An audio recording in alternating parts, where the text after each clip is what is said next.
चलिए खबरों में आगे बढ़ते हैं। राजधानी के आदर्श नगर इलाके में नए और स्टार्टअप्स कारोबारियों के साथ फर्जी जीएसटी के जरिए बड़ी धोखाधड़ी का मामला सामने आया। जालसाजों ने फर्जी दस्तावेजों का सहारा लेकर एक कारोबारी से करीब 35 लाख रुपए का माल मंगवाया और भुगतान करने के बजाय माल का गबन कर लिया।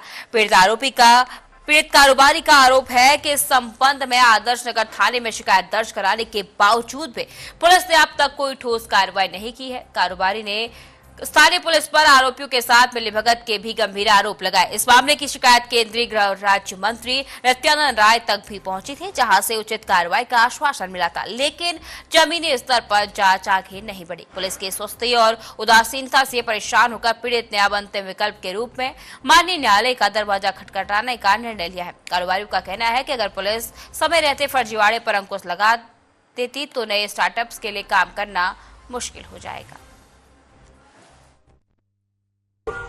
राजधानी दिल्ली की बात करी जाए, जीएसटी के नाम पर ठगीगिरी किस तरह से चल रहा है। कई ऐसे नए कंपनी आते हैं और जीएसटी के नाम पर ठग का मामला चल रहा है। एक ही शिकायत मिली है आदर्श नगर थाने एरिया की कि 20 दिन से शिकायत देने के बावजूद भी हालात दस बना हुआ है। एक बार बात करेंगे। सर, क्या नाम है आपका? सर, मेरा नाम प्रमोद कुमार है। प्रमोद जी, क्या मामला है, आपने शिकायत करी है? सर, मैं शक्ति होम ब्रांड का जो कूलर और पंखा बनाती है इसका सुपर स्टॉकिस्ट हूँ। मैं नोएडा में हमारी कंपनी अवस्थित है। हमसे एक व्यापारी जो जय माता ट्रेडिंग कंपनी के नाम से रजिस्टर्ड है आजादपुर में, इन्होंने हमसे कुछ ऑनलाइन मोड के थ्रू इसने हमें कुछ ऑर्डर दिया। जिस ऑर्डर को हमने जब प्रोसेस किया तो उन्होंने शुरुआत में एक छोटा ऑर्डर दिया 90-95 हजार रुपए का, जिसका माल भेजने के बाद उन्होंने हमें पेमेंट कर दिया। उसके बाद दूसरी बार उन्होंने फिर हमें दोबारा से ऑर्डर दिया और इस बार उन्होंने हमें 35 लाख रुपए का ऑर्डर दिया और उसने हमें ये प्रॉमिस किया कि आपका माल पहुंचने के बाद आपको तुरंत में जो है आपका सारा पैसा आपको मिल जाएगा। इसके बाद हमने उनको माल पहुंचा दी। माल पहुंचाने के बाद वो सारा का सारा माल उन्होंने अपने स्वरूप नगर के गोदाम में रखी और उसके अलावा कुछ माल उन्होंने अपने ऑफिस में आजादपुर में रखी और फिर उन्होंने हमें चेक दिया। जब हमने उस चेक को बैंक में लगाया तो उनका एक भी चेक जो है वो क्लियर नहीं हुआ, है ना। जब उस चेक क्लियर नहीं हुआ तो उसके खिलाफ मैं उसके ऑफिस गया, उसके जीएसटी की इंक्वायरी करी तो पता चला कि ये बहुत बड़ा फ्रॉड नेटवर्क है। ये मेरी कंपनी ही नहीं, मेरी कंपनी जैसी छोटी छोटी 20 से 25 कंपनी के साथ ये फ्रॉड करके बैठी है।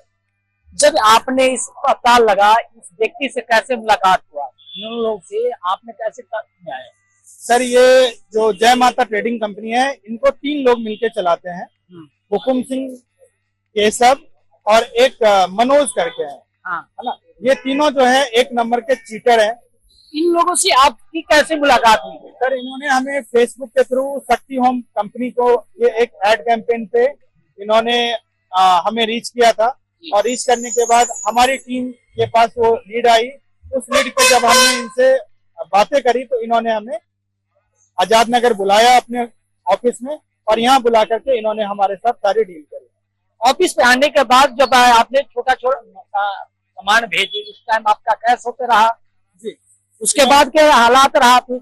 सर, इन्होंने पहला जो पेमेंट है इन्होंने हमें कर दिया, जो छोटा पेमेंट था 90 हजार रुपए का, और वो पेमेंट करने के बाद इन्होंने दूसरा माल हमसे 35 लाख रुपए का मंगाया और इन्होंने हमें आश्वासन दिया कि आपका माल पहुंचते ही हम आपको तुरंत में जो है हम आपको पेमेंट कर देंगे। और उसके बाद क्या हालात रहे? आपने शिकायत की, पुलिस प्रशासन ने क्या कार्रवाई किया? सर, इसके खिलाफ जब मैं थाने पहुंचा तो थाने में हमारी शिकायत लिखी गई और थाने में शिकायत लिखने के बाद हमारी कंप्लेन को लिया गया और हमें यह बताया गया कि इस कंपनी के खिलाफ पहले से ही और भी मामले जो हैं वो इनके पास शिकायतें पड़ी हुई है ना। उन शिकायतों पे इन्होंने हमें आश्वासन दिया कि इन पे शिकायत कार्रवाई जल्द से जल्द की जाएगी। एसएचओ साहब के मुताबिक से इन्होंने मुझे सोमवार का समय दिया था कि आपकी शिकायत पे कार्रवाई होगी और आपका एफआईआर जो है हम जय माता दी ट्रेडिंग कंपनी के नाम से दर्ज करेंगे। लेकिन सोमवार को हमें यह बताया गया कि आपका शिकायत नहीं हो सकता क्योंकि डीसीपी मैम ने मामले को रिजेक्ट कर दिया है। आखिर क्यों रिजेक्ट किया, क्या मामला है? उनसे आपने बात की, आप गए थे, मुलाकात हुई? जी, हमें यह बताया गया कि यह मामला नोएडा अधिकार क्षेत्र का है, जबकि यह मामला जो है नोएडा में मेरा ऑफिस है, लेकिन हमने सारा माल जो है वो दिल्ली में सप्लाई करा, आजाद नगर में सप्लाई करा, तो आजादपुर में सप्लाई करा। तो ये जो अधिकार क्षेत्र है वो आदर्श नगर थाने का ही है। और पुलिस जो है अधिकार क्षेत्र के खेल में ही जो है उस दिन से बस हमें घुमा रही है और कार्रवाई के नाम पे पुलिस ने अभी तक कुछ भी नहीं किया। अगला कदम क्या रहेगा जब आपने 20 दिन से चक्कर काटते रहे, अगला कदम आपका क्या रहेगा? सर मैं इसके खिलाफ प्रशासन में और उच्च अधिकारियों से अभी और मिलूंगा, मैं बात करूंगा, है ना, और साथ ही साथ मैं माननीय न्यायालय की तरफ रुख करूंगा और कोशिश करूंगा कि माननीय न्यायालय हमें मेरे माल को वापस दिलवाने में या मेरा पैसा को वापस दिलवाने में सहयोग करे। और मीडिया के माध्यम से मैं यह कहना चाहता हूं कि मेरे जैसे और भी छोटे कारोबारी जो इस कंपनी के साथ ट्रेड कर रहे हैं वो बिल्कुल से ट्रेड ना करें। जय माता दी एक फ्रॉड कंपनी है जो 3 लोगों के द्वारा रन कर रही है। इनका जीएसटी एक फ्रॉड नेटवर्क का हिस्सा है। जिस पंकज के नाम से जीएसटी रजिस्टर्ड है वो पर्सन पता नहीं, किसी ने आज तक उसके बारे में उसको देखा ही नहीं कि पंकज कौन है।